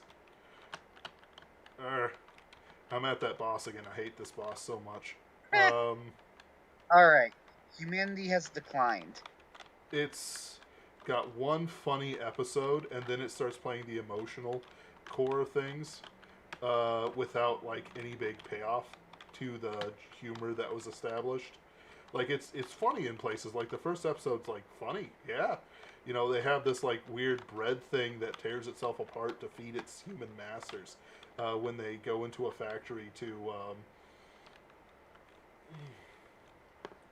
when they Like the premise, as far as slice of life premises go, is a pretty clever one, I think. So it's kind of a shame that's not good. I mean, yeah, sure, but like they have this weird like emotional thing. Like there's a theme going through things. I hate having my emotional heartstrings tugged in inexpert ways. I didn't come to this massage parlor for some CBT. All right. I'm just telling you this right now. Pardon my virginal ears of my listeners. Uh, but it's one of those things where it's like, listen, you know, I don't take emotional appeals from my own mother, and you guys are going to, you know, do this to me? No, nonsense, terrible. Stop it. You know, my mother asked me like a normal human being. And I am gracious to her because I am also a human being who loves his dear sweet mama. But it's like, no, I don't want my emotional heartstrings tugged. I hate that. I hate that so much you don't even understand how much I hate it. And it's like, yeah, you know, they have a thing where like the Voyager comes back as a sentient AI. Like Voyager has less computing power than your average modern calculator. Like you can't develop an AI or a spirit, and they tried to make it emotional. And like I don't know, maybe they thought it was funny, like, but it was like there seemed to be some real stakes to all this. I just hated it. I hated it. I hated it a lot, and it's just kind of like devolved. So yeah, the first episode's absolutely hilarious. This bread thing rips itself apart. There's these dogs that sing about, you know, a grimoire, and they're like little Pomeranian chow chow things. It's great. It's hilarious. And then the rest of So, it's just terrible. quick look at the comments. JD Cohen says Bakuranu and Naru are bottom of the barrel. Bakurano and what? Naru Taru. Narutaru? I don't remember any of these. I don't know either of those. Uh, sorry. He also says there were There were what? a lot of anime from that period that were like Elfin Lead. LOL. So yeah. Carl says, I hate overwrought heartstring pulling. That's why I got fed up with Orson Scott Card. Yep. JD I Cohen have read says, one thing from Orson Scott Card. It was the original Ender's Game. I found that fantastic. But I've read nothing else. Star Trek did the Voyager thing too. Yeah, they probably did it better too. JD Cohen says, and my internet won't cut out whenever I say this, there were a lot of anime from that period that were called deep, like Elfin League, LOL. Yeah, that's accurate. That's pretty accurate. There was a resurgence in like sort of fake depth that everyone kind of obsessed over, but it really wasn't worth it. I haven't even seen Elfin League, and like I said before, I'm a gore hound. I love gore, but it's like, nope, I don't care. It's not my thing. Literally a smorgasbord of my fetishes, and nope, not happening. Narutaru? The Pokemon deconstruction. What? I don't know this. What? I'm looking this up now. Apparently, there's a sequel novel to Willow with the same name. That's weird. Corpse of a Star, A Precious Child. 12-year-old Shima Tamai. Something something. It doesn't actually describe what it is. Lead who transforms. What? Anyway, after she acquires the aforementioned Dragonette, this is just a poorly written article I'm reading, which she aims draws other younger people with Dragonettes. Yeah, I could see that. I could see where there's some like Pokemon things to it. Yeah, there's definitely it is. And it looks kind of bad. So, and the other one, It does. Bokurano, 11 volume manga, creator of the Shadow Star, or Shadow Star is the Mons deconstruction. Except Okay, no, that's Narutaru is Shadowstar. Okay, I got you. So we're on God Eater, Subversive. Yeah, I'll talk that in a What's second. God Eater? They don't literally All eat right. God. F tier. Um, Oh, you have it in. We have it in D tier. Should I move it to no, F I'm joking. tier? I'm joking. I'm joking. I don't know. It looks kind of like a whole bunch of unpleasant people, terrible character designs. I can see why you put like several people are nihilists. I can see why you put that in in your F tier, JD Cohen. All right. Self-made subverted in the anime. A character requests that Tamatsu kill his mother. What? It's apparently she's evil though. Oh, don't worry, she's evil.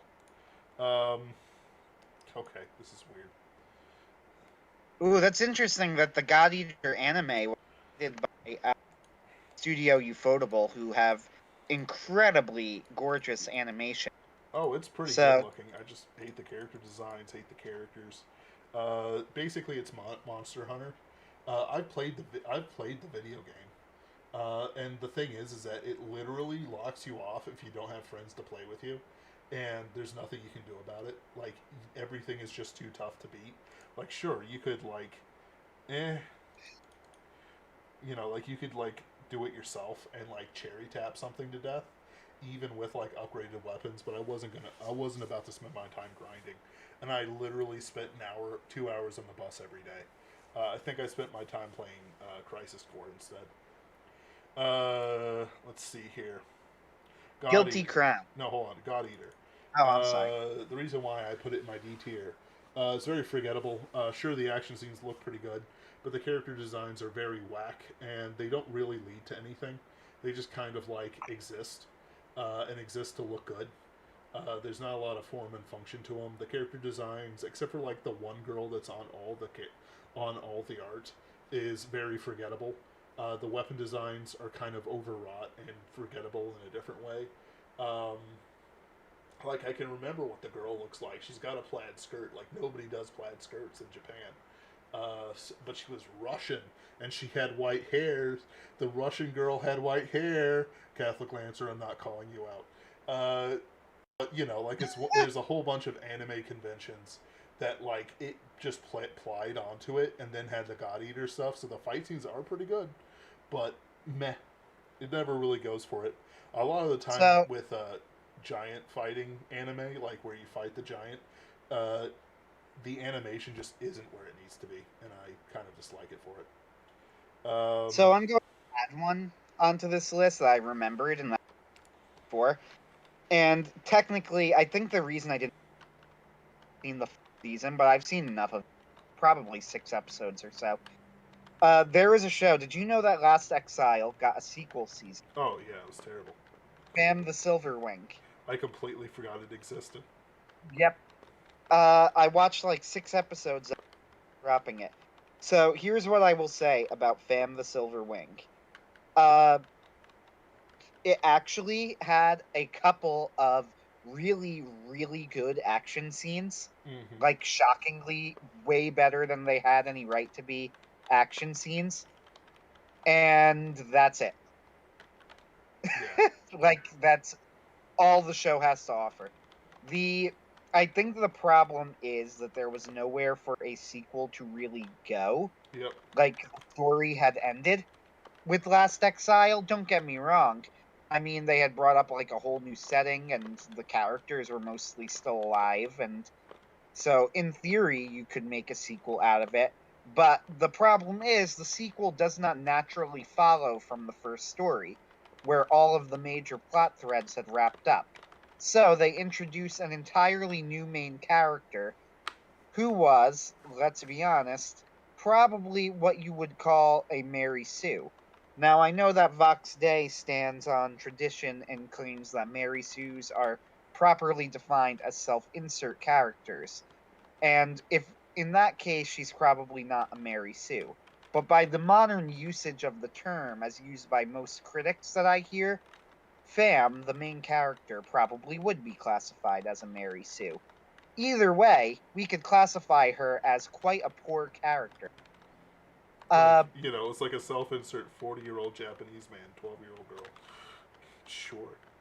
I can Absolutely. believe it. Absolutely believe it. Yeah. So Vox Day Last is right again. Exile is in the A tier. Yeah, Last Exile is in the A tier. It's an excellent show. Yes. Truly fantastic, underrated if anything. It's not talked about enough. Not Uh, anymore. It was talked about more yeah, when I was more aware of things. yeah. It sort of felt like an adult to me, Adult what? like almost an adult version of Castle in the Sky. Oh yeah, I could see that. Like it had that feel. It wasn't, like obviously the stories are completely different, but it had that feel. It also has the second best anime character named Dio. Uh, so there's that too. Uh, it's a great show. However, it ended. It had a very definitive Fam the Silverwing. I did try because I liked Last Exile. And like I said, I will say that in Fam the Silver Wing, there were some superb action scenes, like aerial battles. But Which is the one outside of thing it that, needed to have. yeah, outside of that, it was just not good. It's a D tier show. And it's a shame because Last Exile was so good, but like, I would honestly, not even for the airship battles, I would not recommend people watch it. Like, it's not worth it. It doesn't save the show. So there you go. Let's see. We're on Guilty Crown. This one's kind of vague because it's like one of the ones I watched because I was like in the same room. But it's just kind of like a whole bunch of very good character design wasted on a kind of terrible show. So it's like, eh. Fair enough. We're at 8:47, so we're going to go through this. Genchi Ken. Genshi Ken, hold on a second. I think I know what it is, but I'm gonna double check so I don't make a mistake.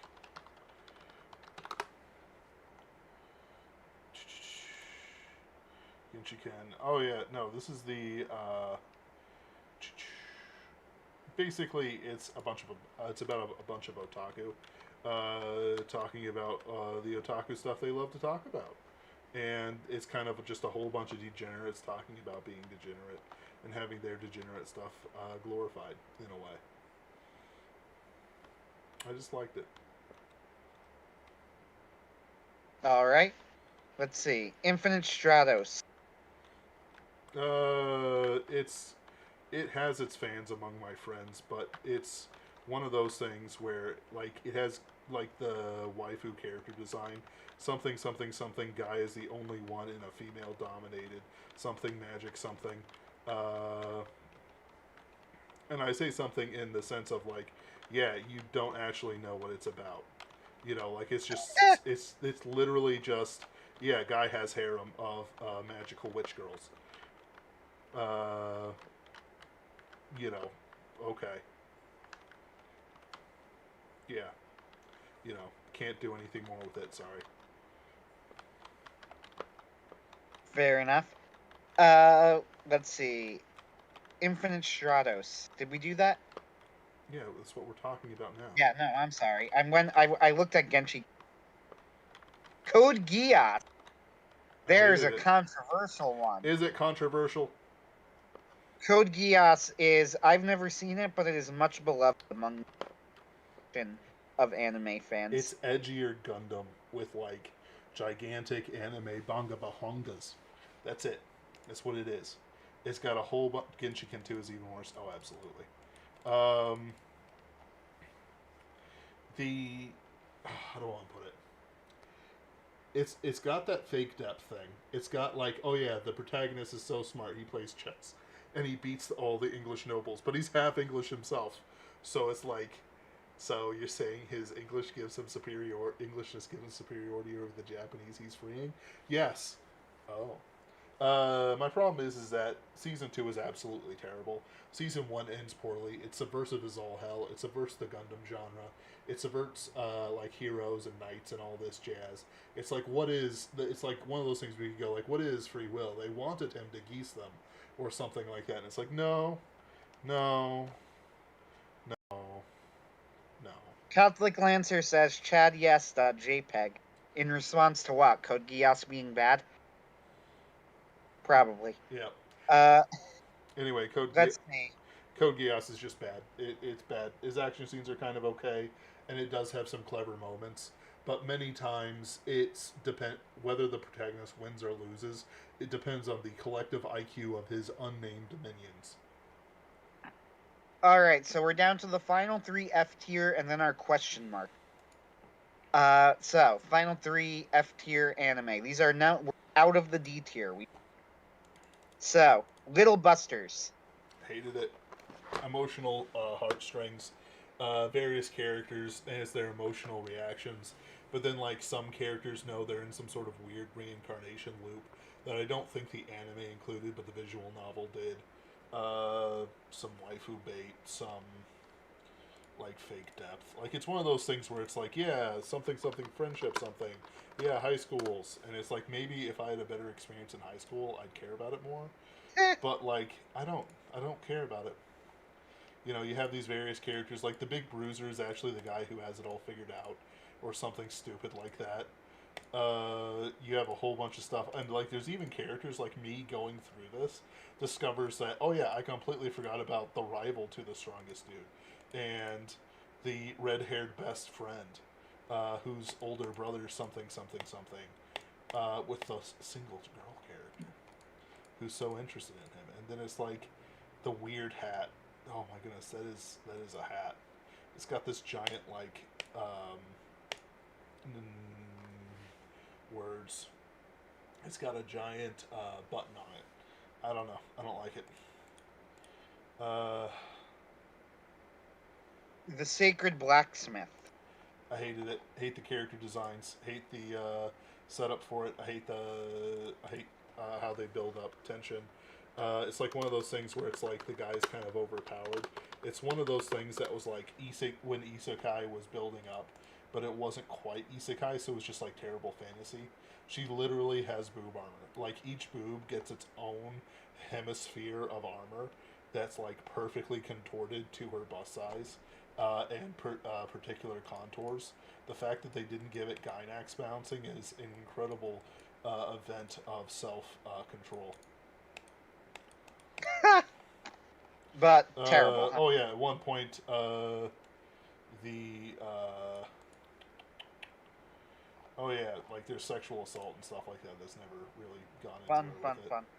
Yeah, and it's like okay, And nope, don't like it. final F tier, then we have our question mark. Oh, and the enemies Uh, are all totally terrible. Like not even like threatening at all. Just looks bad. Just so bad. It's all bad. It's like medieval stupid. Mixed with like oh the wait, I Chilean missed guard. one because it's a really short word. Gate. Terrible. Hate it. I Absolutely know hate it. Gate. Gate's famous for being terrible. I think it actually became famous because the concept is cool and everybody wanted it to be good, and everybody got really angry that it was so bad. Yep. Terrible design, terrible direction. Like it genuinely has bad direction. It's got weird CGI in places for things that shouldn't have been CGI. So, The in protagonist is Digibro's unlikable. fantastic, in his fantastic series on how to judge an anime episode, Yeah, he did a little bit on Gate that was fantastic. That was a excellent, fantastic analysis of the first episode of Gate. yep, So yeah, like Gate I know of partially because of that, but I had already heard it like sort of almost became famous because everybody was mad that it was better. Because the concept of Gate, which is like, fantasy creatures invading the modern world, is admittedly extremely cool. It's one of those things that you sort of hear the idea and think, how has nobody yet, right? So I think everybody was just annoyed that it ended up coming out so badly. Like they wanted it to be better. So, oh well. Finally, last F tier, then our question mark. Is this a zombie? hate it. Guy is forced into cross dressing by a witch, and he's already like a zombie, and he's got a necromancer lolly that's actually 500 years old. Don't you know? That's awful. Yeah, no, it's just bad. Like he turns into a chainsaw. And it's got a bunch of gore in it, but it's not like good gore. It's just like, haha, cartoony, yeah, gore, haha. And there's like a whole bunch of like suffering, but no actual suffering. I didn't like it. I didn't like it. And like it actually got pretty decently popular in its season. So I don't know. I hate it. Like the character himself is very bland. It's just bad. There's a magical girl, a necromancer. All of them are lollies except for like one. Vampire ninjas. Like it's trying to be a whole bunch of cool stuff, but it just doesn't work. I hate it. Like they have like a whole bunch of different things to it. So I don't know if you guys can tell the difference, but in Bakemonogatari, there's a character called Killshot Heart Under the Blade, or something like that. Hold on a second. Let me actually get it because it's actually a pretty cool name, and it's got a character that's worth it. It's that sexy blonde vampire who like transforms between lolly and milf. It's absolutely fantastic. Where is it?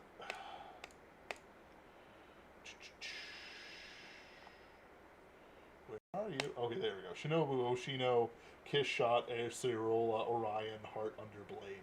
Like, that is an absolutely fantastic name. It is exactly as long enough as it should be, and it's absolutely stupid in all the best ways. And then you have, from Is This a Zombie? Euclid U Hell Scythe. EU, not any other spelling that would have also been acceptable. Combined with its stupid lolly design is just terrible. It's just terrible. It doesn't fill me with like this kind of And like now, laughter. What? so that's all of the F tier, but we got one more show because it is in the only show in the question mark rank tier. Horizon in the Middle of Nowhere. So it's kind of a joke for me to put it in here because it is such a random show that it defies a lot of stuff.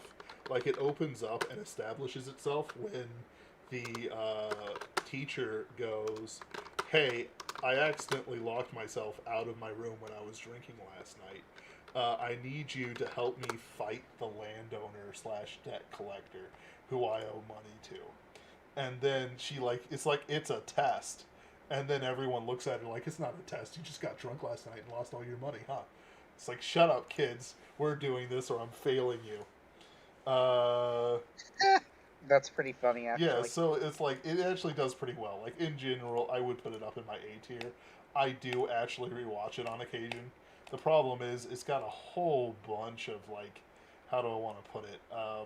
Like cool things for the sake of cool, and it kind of like succeeds and fails on it. They do have some great like character designs, uh, but yeah, you know, like there's a guy whose eyes are in his hat, and you never actually see his eyes, but his eyes on the hat react to everything. Um, Everyone's named after weird, like historical characters and stuff like that. There's a werewolf named. Who's the werewolf's name? Hold on, I have to find the werewolf. Is it Shakespeare? No, hold on. They're named after famous authors. There we go. Francis Drake is a werewolf. There, done. Who isn't an author, I don't think, but whatever. He wrote his journals down. Uh, Oh, there he you go. eats I'll people who count it. consent, so he's a good guy. He drinks milk. Like he stops a fight and a build up to a fight to be like, hold on a second. And then he pulls out this giant frothing jug of milk and drinks it down while explaining why he loves it and how his wife gets it for him, who is a serial killer. Um, like it's one of those things where it just like keeps going and going and going and going, and I absolutely adore it because it is absolutely stupid and overwrought and overdesigned in all the best ways. Fair enough. And at 8:59, we have done it. Yay! Next time we tackle the anime tier list, we go into our hardest challenge, the A tier. Our hardest challenge yet, the largest by the way, the largest category is actually the B tier. So we're going to have to go faster next time.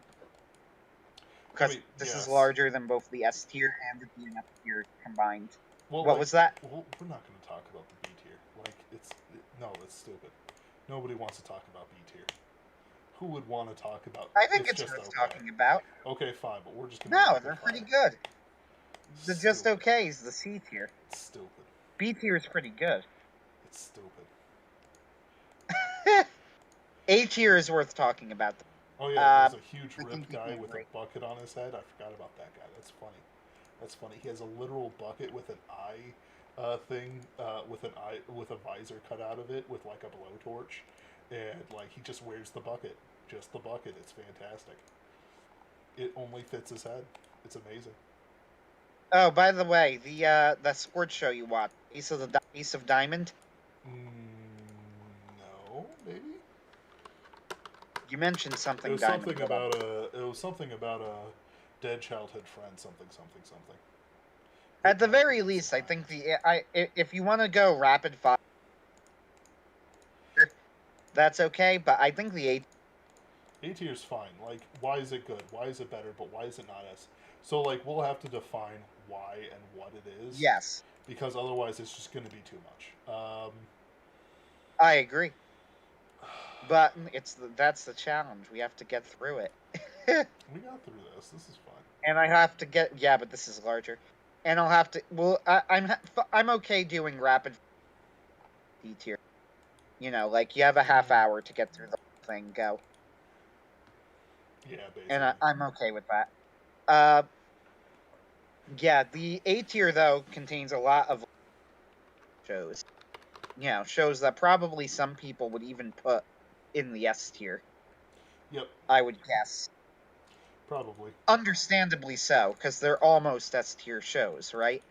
Yeah. Yeah, as I'm going through the list, and there are some shows.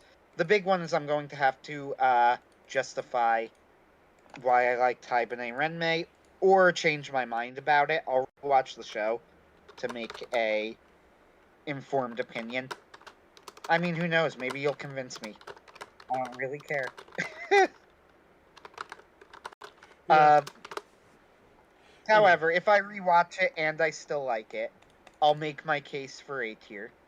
Sure. Let's see. Like, Yeah, lots of By the good way, stuff. like I am not even joking. I do want you to make a case for it, because otherwise it's just like me throwing out why, and you're going like, yeah, sure, that's a mood, and it's like No, I agree. I'm not disagreeing with you. I think that that's a perfectly reasonable thing to ask. Yep. I'll make a case that I'll how about this? I will either make a case, or after rewatching it, I will admit that you're right. Yeah. In which case, you know, then I care about. Yeah. In which case we just agree. So I will say that the D and F tier was a lot less fun to talk about than the S tier for us, but fun. maybe I enjoyed every minute of it. That's because you've watched most of these shows. Oh. I had more fun discussing the S tier, but it might not have been as fun too. But bashing on bad things is more fun when you're the listener. Yep. I'm looking forward to discussing the A tier. I mean, in shows like Full Metal Panic Fumofu, Hibernate Renmei, Cough Cough, what? School Oran High School. Can fight. We'll see if you can talk about it. That'll be a question, wouldn't it? Maiden Abyss, Ancient Magus Bride, My Hero Show, Last Exile, Inferno Cop, not Angel Cop or Mad Bull. I don't think we've seen either of them. No. But Inferno Cop is in there. Odd Taxi is the newest show that made the A tier. And all of JoJo's Bizarre Adventure is the A tier. Every part of JoJo, we agree collectively, fits into the A tier. You can rank them in whatever order you want. You know, you could debate the ranking, but they're all A tier shows. At least. Yes. Right. I think it's we don't want to spoil too much about it. I won't name all of them, but it'll be fun. Right. I think. next week, we're doing a more serious stream with James Piles, who is Yep. joining us to talk about his new book. Is that right? Yeah, he put out, I think, a novella specifically. Gotcha. And he's just fun to talk to anyway. He's got some good stuff to him. So yeah, we'll be doing that next week, Lord willing. And then after that, there's a few things coming up. I'm trying to get another conspiracy theory stream going, except this time with like real conspiracy theories that we can actually talk about and get banned That'll from just YouTube annoy about. me. That's too bad. You just put me in a bad mood when I read it, and I go, "But so." It's all true. It's all true. That's the only thing we can do with it. It also helps sort of like tone down the enemy's tricks, shall we say? And I'm gonna try and find a person more right wing and more schizophrenic than I am to be our co-host, if you feel so willing. It'll be great. It'll be great. I'm also talking to Owen Comics because he's got a comic thing coming out. I've been following him on Twitter for a bit, and he might be good for some growth and some interest. Lastly, I'm also going to try and talk to some other people in the more philosophical way of things so that we can heighten the discussion, especially since there was some work done recently on Carlisle and Carlisle Day by Academic Agent, which is worth checking out, especially for Nathan C. Hood's work connecting Carlisle and George MacDonald and heroism in general. I would actually say that Nathan C. Hood is the real winner of Carlisle Day, but he spoke particularly to us and our thing. I should link something. Let me find that and link it in the description. Link it in the. Oh, there it is. Come on. You can do it. Come on. Let me copy paste it. There we go. Yep, and then we will work the A tier in there as well. Yeah, that's it. That's all I really got. We're still working on Pinkerton's Ghosts. Do check out Lou's episode from Friday, and my own episode will be going up for subscribers tomorrow or so. Thank you for listening.